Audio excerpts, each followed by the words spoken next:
Der Herr sei mit euch. Und mit deinem Geist. Aus dem heiligen Evangelium nach Johannes.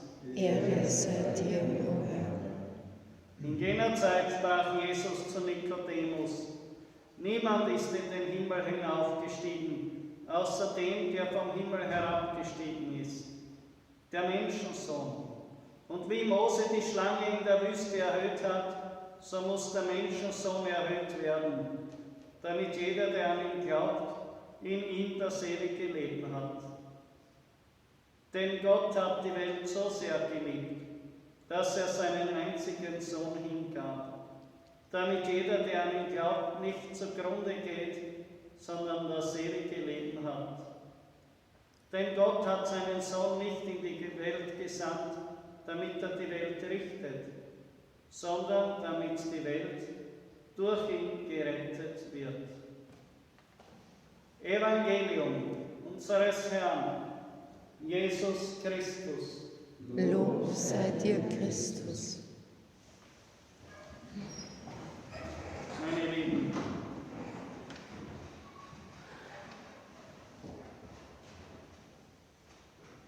der Teufel will Gott entpersonalisieren.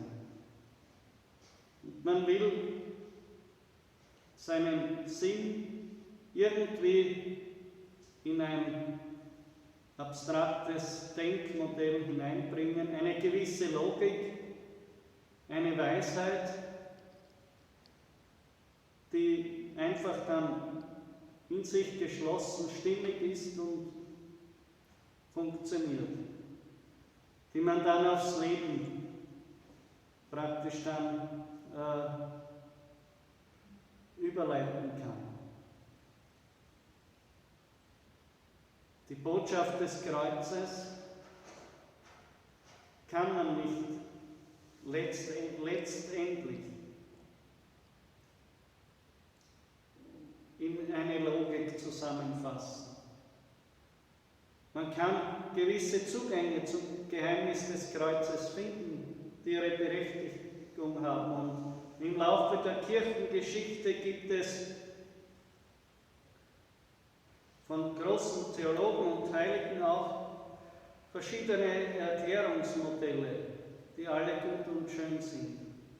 Solange man weiß, dass das alles nur bruchstückhaft ist und kein alles erschöpfendes Denkmodell.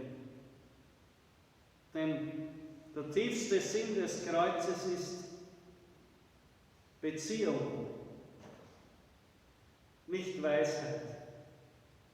Beziehung zum Vater, Vertrauen in den Vater, Hingabe in seinen Willen. Dass ich mich als Kind in seine Vaterarme werfe und sage: Vater, dir vertraue ich ganz und dir gebe ich alles. Ich bin ganz dein Kind. Und als ein solches Kind bin ich auch bereit, die Dinge anzunehmen, die ich nicht verstehe. Die Dinge, die das Kreuz bedeuten. Die Dinge, wo ich vom eigenen loslassen muss, mich selbst verleugnen, mir selbst absterben muss. Das klingt so lebensfeindlich, aber das sich selbst absterben ist nichts Lebensfeindliches. Das ist nur ein bisschen ein botschater Ausdruck dafür, dass man wirklich sich ganz hingibt. Und dieses Hingeben immer ein sich in die Hände des Vaters legen ist. Ja. Ein gottloses sich selbst absterben ist etwas nur Trauriges und geht man dabei verloren. Und diese Redeweise aus der Tradition der Kirche verbirgt ein bisschen diese Wirklichkeit, dass man sich ganz Gott anheimstellt, gerade dann, wenn man eben sich selbst verleugnet und sich selbst abstirbt. Im Vertrauen, dass der Vater mich aufbringt und mich nicht zu Schanden werden lässt. Auch wenn ich Momente habe, in denen ich den Vater nicht mehr sehen kann. So wie Jesus im Grunde genommen auch am Kreuz dann gesagt hat, mein Gott, warum hast du mich verlassen? Das ist ein sich hineingeben in die Dunkelheit, in die gefüllte Dunkelheit, von der man weiß, dass der Vater mich dennoch nicht verlassen hat. Sonst wäre es ja für Jesus widersinnig, diese Worte zu sagen.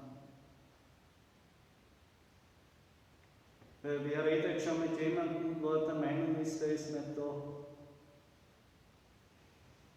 Jesus weiß, dass der Vater da ist. Und er leidet den Schmerz durch und durch, seine Gegenwart zu vermissen. Und gerade darin treu zu bleiben, bis zum Schluss, bis zum letzten Blutstropfen. Das ist das Kreuz. Das ist die Logik des Kreuzes. Und in diesem Kreuz ist dann auch der Sieg. Wenn wir auf das Kreuz schauen, werden wir in dieser Welt als Toren dastehen, weil die Heilswege dieser Welt manchmal ein bisschen das Kreuz integrieren, aber letztlich umgehen. Es ist Torheit in der Welt, Christus nachzufolgen und auf sich selbst zu vergessen, einfach nur zu lieben und zu vertrauen, auch wenn man drauf zahlt. Der Antichrist versucht, ein Christentum zu bilden, das faktisch ohne das Kreuz auskommt. Das heißt, das Kreuz wird so umgedeutet, dass der Kern davon verloren geht, dass das Opfer verloren geht, die Selbstverleugnung. Es wird aufgelöst, ja, in einer vielleicht heroischen Humanismus, aber es ist, wenn man Christus kennt, ganz klar, dass es hier um etwas anderes geht. Ein ganz wichtiger Schutz gegen den Antichristen, der immer stärker sichtbar wird, ist das Festhalten am Kreuz.